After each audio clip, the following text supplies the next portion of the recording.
Welcome to the Fantasy Football Game Plan. We are on our last division. I'm very excited to have all these division breakdowns behind us, and it's almost time to kick off the regular season. Yeah, in this episode, we're going through our last division. We're answering the biggest NFC North questions.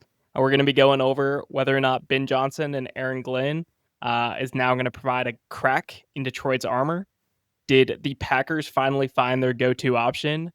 Are we actually buying into JJ McCarthy, or is it just Kevin O'Connell? And lastly, and maybe the most fun one, is are the Bears cursed? And is Ben Johnson actually going to be able to break that curse? I think so, but we'll get to the Bears. We're going to keep you in suspense. They're going to be last. So let's get it off and finish down these breakdowns. In our next episode that we're very excited about, we'll be doing DFS. So stay tuned for that one. It'll come out later this week. Let's kick it off with the Lions. Lions finished on top last year, but they were really close with the Vikings. Anyhow, the line here is 10.5. They finished 15-2 last season. 10.5. Can we already just go over under? I think it's a fair line. 10.5 is around my breaking point, but I think it does clue in what Vegas is already planning in a regression for this team, and then maybe the fantasy markets haven't quite caught up. Yeah, I'm on that line as well. I like them right at 11. Maybe you can squeak out 12. They've got a brutal schedule.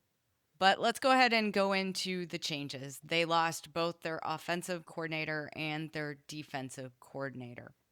The offensive coordinator losing Ben Johnson to the Bears is huge for Yeah. me. How do you feel about it? They had the number one scoring offense last year, and even the year before, they were a top 5 option. So we're going to see if John Morton can keep that progress going. I kind of have my doubts, but yeah, I'm very high on Ben Johnson. We're going to be talking him up a little bit later. And I really am looking at these coaching changes and offensive line changes, and we have a lot of new faces for the Lions here. We do. This offensive coordinator definitely worries me. He's been around a long time in the NFL. He most recently came from the Broncos, where he was the pass game coordinator. I don't think of the Broncos and passing being their strength, so that kind of worries me. And he's bounced around and not stood out for 20 years. Yeah. I'm usually down on guys like that. Um, Before the Broncos, he was with the Lions, which is why I think they brought him back in because he knows the system. He's very familiar with these players, and they have seemed that they just want to stabilize and try to not lose ground on the offensive side. yeah, I do love Dan Campbell. And on a funny note, I was listening to another podcast. They were talking about there is actually a website out there that analyzes all of the speaking that coaches do for accuracy. And Dan Campbell led, and he tells it like it is. And if he says it on anything, whether it's injury, whether it's usage, whatever Dan Campbell says is the truth. He is like the highest rated coach in the NFL. I think that's why you see the players play so hard for him too. Like they know what they're getting. He's always honest with the media, with the players, and the guys love it. We know that this Bears team is going to play hard. It's just whether or not they're actually going to step up to what they did last year. Exactly. I think he'll have them motivated, but we'll have to see if John Morton can not mess anything up. If we are going from last year and just going off the basis that they're going to try to keep as much stable here as possible, this team diving into the personnel, this team primarily runs 3 wide receiver sets at about 54% of the time. So it is a big discussion on who that third wide receiver is going to be for this team, whether Tim Patrick, veteran wide receiver, is going to fill that role, or the rookie Isaac Tesla has shown enough through this preseason to get some snaps in that third wide receiver spot. Yeah, Tesla has really stood out in preseason, and I'm interested to see if he's one of those that, generated all the buzz and isn't going to have any impact, or if he's actually going to step into that role. Tim Patrick could definitely do it as well. Yeah, Tesla was a weird prospect and almost a name like most people weren't familiar with of for draft day because he didn't do anything in college. And he is a freak athlete, but that's a hard sell of having someone that couldn't do it at the level below that suddenly they can now translate to much stiffer competition. But he has looked good in preseason. So outside of the three wide receiver sets, how do you feel about Jahmyr Gibbs and David Montgomery and their usage? And is it going to change? Yeah, I think this is still going to be a run first attack because that's how you set up Goff for success. Goff really excels in being able to execute those play action, that ball fake, and then make a very quick decision. But it has to be a run first, and you have to have the defense respecting that run and be prepared for Gibbs and Montgomery first. And the only thing is maybe the bullish side for Jahmyr Gibbs is they blew out a lot of teams last year. So maybe if they're in more competitive games, Gibbs does look to be the number one or the best option they have. So he might see some more playing time if they need him on those key downs. All right. How are you feeling about Jared Goff? I don't know. I'm just down in general. I was kind of diving into his previous stats. Um, for what do his years look like when he's not in the best situation? He spent a lot of his career with either Sean McVay or Ben Johnson calling his plays. And so I look back through all the seasons. He only has 2 seasons where McVay and Ben Johnson weren't calling his plays, but in those 2 years, he was 3-17.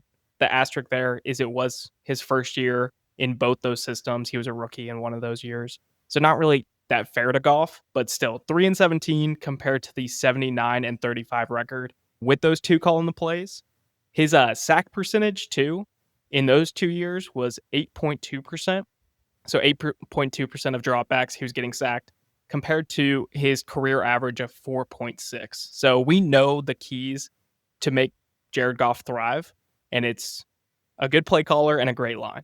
All right. Hopefully that continues and we see the Lions do well. We already hit a little bit on it, but let's go into the target share for this team. And it doesn't look like there's much change. There's not too much change. I've really just been giving Jamison Williams a bump because he has been the camp buzz of this guy looks so good. We have to find ways to get him the ball. And I think he's going to be incorporated more than just a vertical option. And really, that's a promising news to hear, too, because if you think about a couple of years ago, like he had a gambling issue. And I think he took a couple of years to really buy in to this Lions team and like being a blocker first. That's how you earn your snaps and earning your playing time. But now he is getting all the positive buzz. So I did give him a slight bump to be that clear 1B to Amon-Ra St. Brown.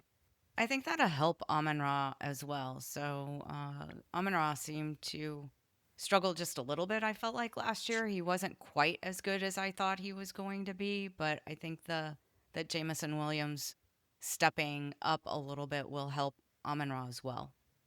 Yeah. And I don't really think Tesla will eat into the targets this year. I think he's more of a later down the road. Yes, I agree. All right, so are we both on the over here? I'm going to lean towards the under. I'm going to say they get 10. I'm going to take the other side 10. of the You're going to coin go on flip, the avoiding the Lions in general. I don't think they can get back to being a top 5 offense yet again. I think those offensive line changes. I mean, they had an all-pro center in his prime retire, and this team relies on that interior offensive line. And losing Ben Johnson, I think, is going to hurt. But they're still a good team. Sorry. Good. They are still a good team. Their schedule, like we said, is brutal. 3 of their final 4 games in December are on the road. At least 2 of them are in a dome. LA Rams and the Minnesota Vikings, and then they get 1 home game. So they just have 1 outside in the cold in December. But still, I still like them to win 11 or 12 games. I don't see them stepping back that much. Let's go ahead and jump into the next team. So we have the Green Bay Packers, because if the Detroit Lions, you've got at 10, then you've probably got somebody else winning this division. Yeah, I can't say they're the pick for my division winner yet, but I do like the Packers. I think they go over this 9.5. I think they are a double-digit win team. I don't think we've seen the best years from Jordan Love and Matt LaFleur in that combination yet.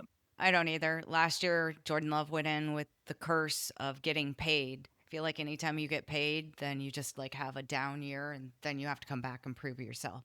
So Jordan Love's in that. He is going so late in fantasy drafts. I'm often picking him up like round 10 as my quarterback. And it's kind Yeah, of crazy. this is kind of a fun team to target because also thinking back to last year, The Eagles and the Packers started out in Brazil, and on one of the last plays, Jordan Love hurt his knee. He was out for a couple games, but he was still banged up like throughout the season.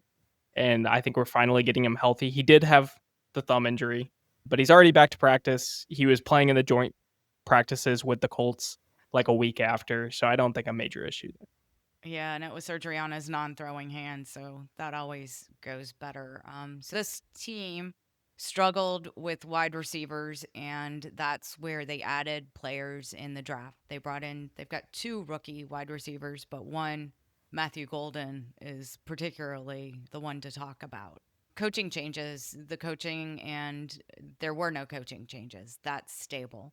And the team as a whole is fairly stable, just the wide receivers, which I feel is where they really struggled last year, staying healthy and keeping Jordan Love upright and healthy as well. Yeah, it feels Um, like the off-season mantra was we got to find the go-to option. we Matthew do. Golden was the first time they've taken a receiver in the first round since 2002. Oh, I did not realize it had been that long. Yeah, so this generation, That's incredible. What kind of personnel do they like to run? And do they like those three wide receiver sets, even though we're trying to identify the three wide receivers? but yeah, I'll kind of blend this in with fantasy because this is the main rationale of why Reed hasn't been that true number one option. They run 11 personnel about 67% of the time, but that means about a third of their plays, they only have two wide receivers on the field. And Reed hasn't been used in those plays. So he's consistently their slot wide receiver. And why is it called the slot wide receiver? Is because it's inside the two wide receivers. And so you're in that slot, and Reed has only been used there. When we look at Jaden Reed from a yards per route run basis, he's 15th in the entire league, right between Amon-Ra St. Brown and Terry McLaurin. But he only plays like 70% of the snaps compared to them because he's not in these three wide receiver sets. That's interesting. Eh, We'll get to Jaden Reed's target share and see if it's changing with Matthew Golden in a minute. But what else do they like to run? And how do they they like to use their running backs? They do. I mean, they have Josh Jacobs as their true hammer. And I think it is kind of shifted when we look at the personnel data on how positive their rush rate was and how much they leaned into the rush because they did have multiple games without Jordan Love where they had Malik Willis filling in and they were almost entirely run based for those weeks. But still, they want to use Jacobs, especially when they get in the red zone. He had so many touchdowns last year, especially in the back half. He went crazy. It might be a question of if anything were to happen to Jacobs, who is going to be that number two option? Yeah, especially with Marshawn Lloyd being put on IR Yeah. already. So So he's out. Who's now number two there? we have seen Emmanuel Wilson step into that role before. Lloyd didn't hardly play his rookie year, and Wilson played, and he's looked pretty good in the preseason, at least with his limited snaps. So I think he is kind of locked in as the number two for this point, and really probably for the rest of the year. Marshawn Lloyd has not shown that he can consistently play on the field at all. He can't. I am a little worried about Josh Jacobs staying healthy. He was healthy last season. I feel like we go back and forth. It's if you're healthy this year, you're not going to be healthy next year, Yeah, I mean, and we may be in that situation here. Josh Jacobs, especially, if you go back through his season log, it's like A, B, A, B, A, B. And we're due for a B year, unfortunately. But this team is going to run the ball. So if anything were to happen to Jacobs, Emmanuel Wilson would be a must add. Yeah, we did see Jacobs go crazy last year, so we'll have to keep our Emmanuel Wilson on speed dial and keep an eye on Marshawn Lloyd if he can come back from that hamstring injury. Let's go ahead and move into target share. The wide receivers just drove me crazy on this team last year and trying to use them for fantasy. Jordan Reed was terribly inconsistent. He ranged from 0 to 33 fantasy points in PPR leagues. It's like, how can you count on somebody that's doing that? If I toss out the 0 because he only had one target that game and didn't even have a catch, his next one was 1.6 fantasy points. So there are multiple ones down there along with his multiple high ones, but it's kind of like feast or famine when you're putting Jaden Reed in your lineup. Yeah, this has been The target share has been what I've been adjusting the most with this team because early in the offseason, I was very towards the Jaden Reed side and I wanted to take as many shots as Jaden Reed as possible. I just thought if he could be used in those three wide receiver sets consistently, he'd have tremendous upside. Like visually watching the games, I'm like, that's a great player. And I feel like he just hasn't had the opportunity. But I've been going more towards Matthew Golden just from what I've heard and what I've seen from training camp. He is the person they're talking up. He is the go to and who everyone's high on. So he's kind of the number two. And then I think the sneaky option is just what if it's none of these wide receivers? What if it's Tucker Craft? I do like Tucker Craft or Luke Musgrave Yeah. and maybe using them both. It could Yeah. definitely be either one of them. And I like these are tight ends that I like. They were rarely healthy at the same time last year. We maybe had one or two games where they were both healthy. So it's going to be interesting to see if they what they can do with these both of these talented tight ends. But I don't feel like I've got any clarity here in Green Bay for their wide receivers. I don't either, but I've been taking a bunch of them because I feel like this is going to be a good team. And I really like Jordan Love because I think Jordan Love's going to benefit from all of these weapons no matter what. And then I've been stacking him with just adding one of the options and hoping that they become the guy. I feel like we saw a little bit of that last year, though. I had that hope last year, especially with Christian Watson, and that maybe he was going to stay healthy, but he couldn't stay healthy. And it always feels like they have a ton of weapons and just don't deliver. If that's true, though, we ought to come back to average, and this ought to be the year. Yeah. We So didn't you're talk on the much. over. Oh, go I ahead. am on the over. The one name we didn't really bring up much is other rookie Savion Williams, which I'm very interested. I haven't been taking him anywhere. He's more of a waiver wire name if there's any injuries of the people above him.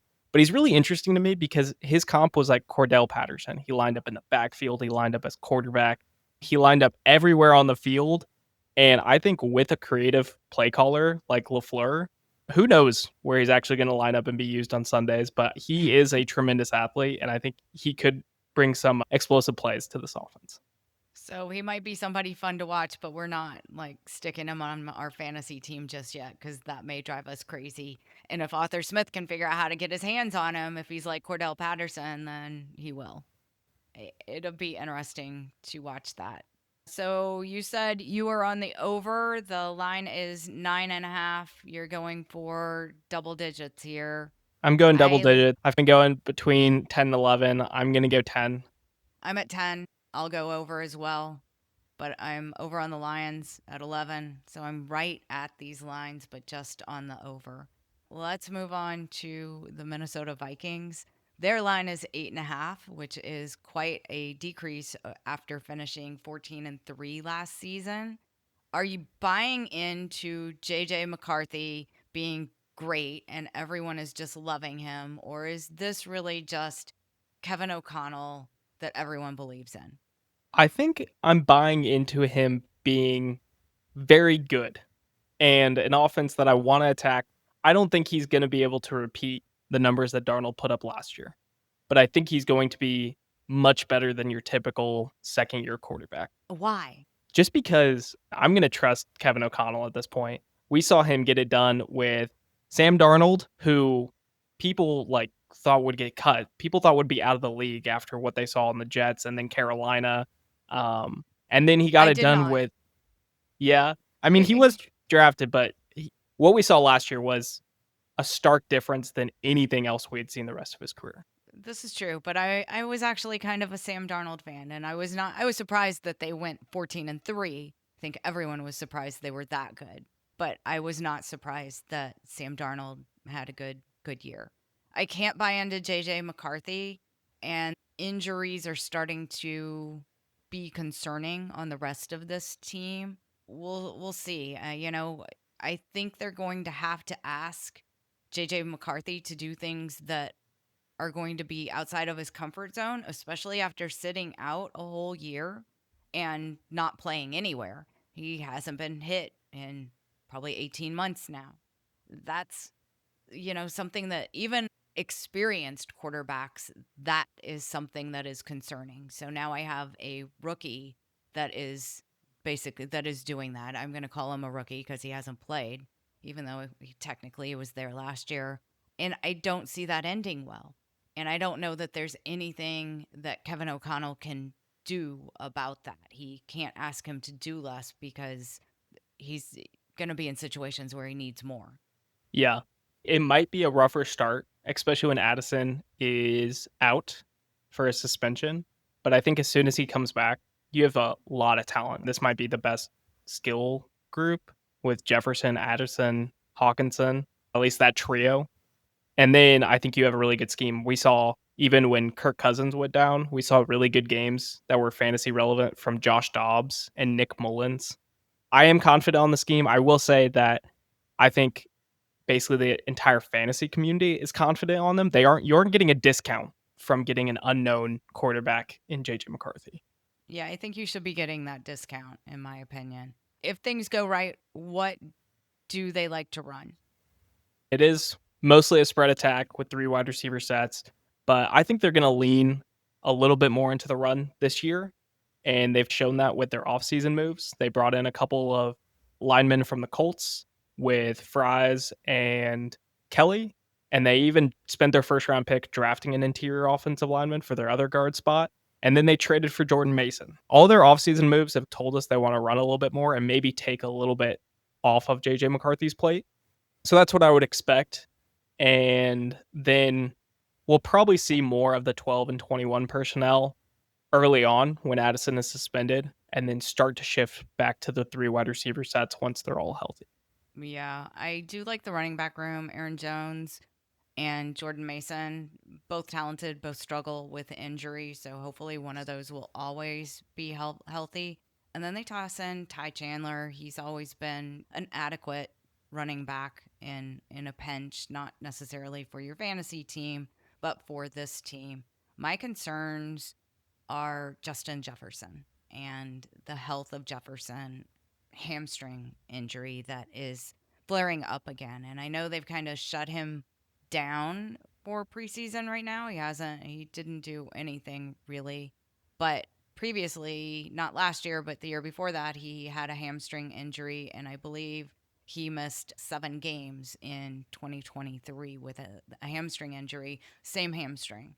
I don't know, especially if that happens at the beginning of the season, if you lose both Justin Jefferson and Jordan Addison, that what this team's going to do. Then we're down to Jalen Naylor and the rookie. Yeah, and even Ty Felton, the rookie, sustained an injury too, so I don't think he's currently practicing.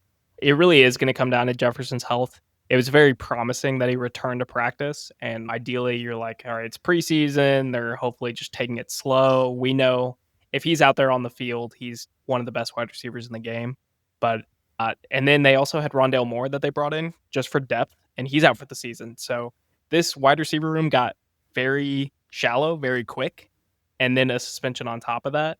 I would trust it a lot more if they brought in Thielen to just stabilize for those first 4 weeks. As of now, it's not looking that promising. It hasn't. He's, Bryce Young's security blanket over there in Carolina, and they don't want to let him go. I do think that all this talk about wide receiver health is very good for TJ Hockenson. And I do think that in conjunction with the running backs that they're going to be looking to Hockenson to provide an option as well. I guess we can move on to the target shares. How do you have Hockenson going? Jefferson, it all starts there. He takes up a large chunk of the entire passing pie. And then I wanted to bump up Addison, but especially with that suspension, I have him down Yeah. around 17%.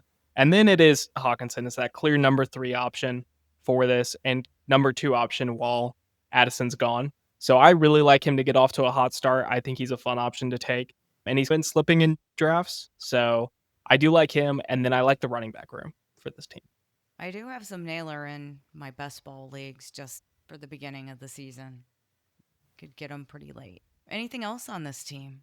No, I think what you mentioned that we're not getting the discount for the uncertainty is Yeah. because thinking back to last year is everyone was like, "Oh no, it's Sam Darnold," and we were watching Jefferson slide and Addison slide and all of the team slide, and now we're just like, "Yeah, all right, they did it with Sam Darnold, and we've priced him back up." So Jefferson's a wide receiver 3, Hawkinson's the tight end 5, and Addison's 43 even with the 3 games we know he's missing.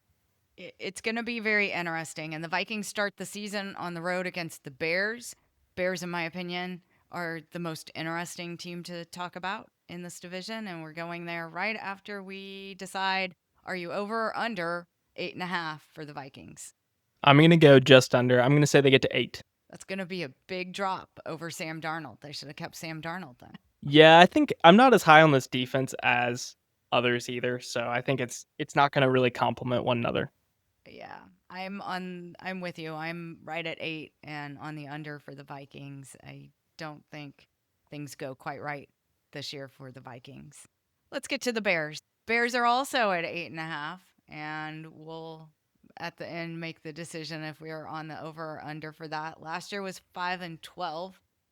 Ben Johnson finds himself reunited with DeAndre Swift. Not sure he's super excited about that.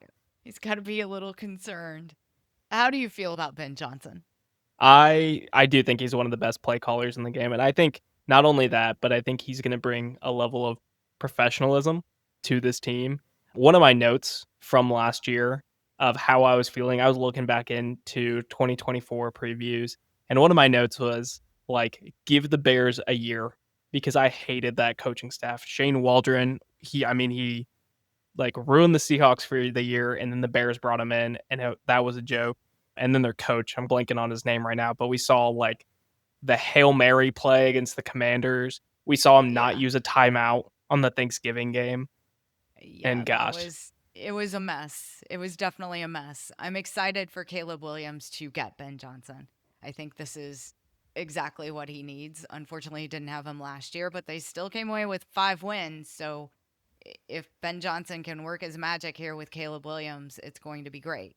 Are we so we have DeAndre Swift, we have Roshan Johnson, and then they've got a rookie. What do they like to run, or what does Ben Johnson like to run? And we're going off of the Lions, so obviously we're thinking Jameer Gibbs and Montgomery. But I feel like Ben Johnson already told us that DeAndre Swift is not either one of them. So how's this going to play out, and what's he going to want to run here? yeah. So comparing the Bears last year to the Lions, the Bears were in 11 personnel 71% of the time. That drops down to 54% of the Lions. The Lions were much more of we're going to establish the run, bring in extra blockers, bring in an extra tight end, and make sure that teams respect Montgomery and Gibbs. That being said, Ben Johnson knows he doesn't have that same running back room.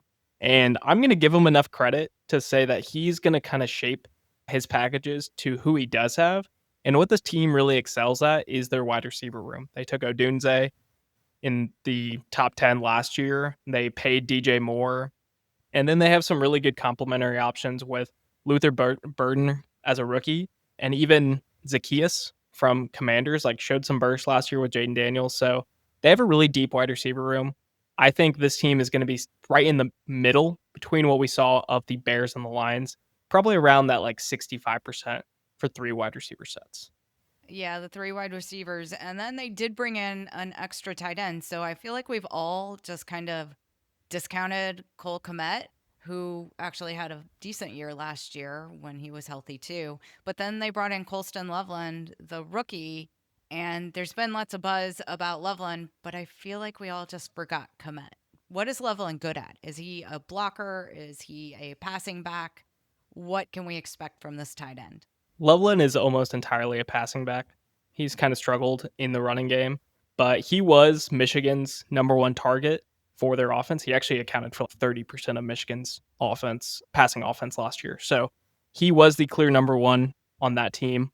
But I do think we're going to see more Kmet than people think. Kmet's just a really good player in his own right.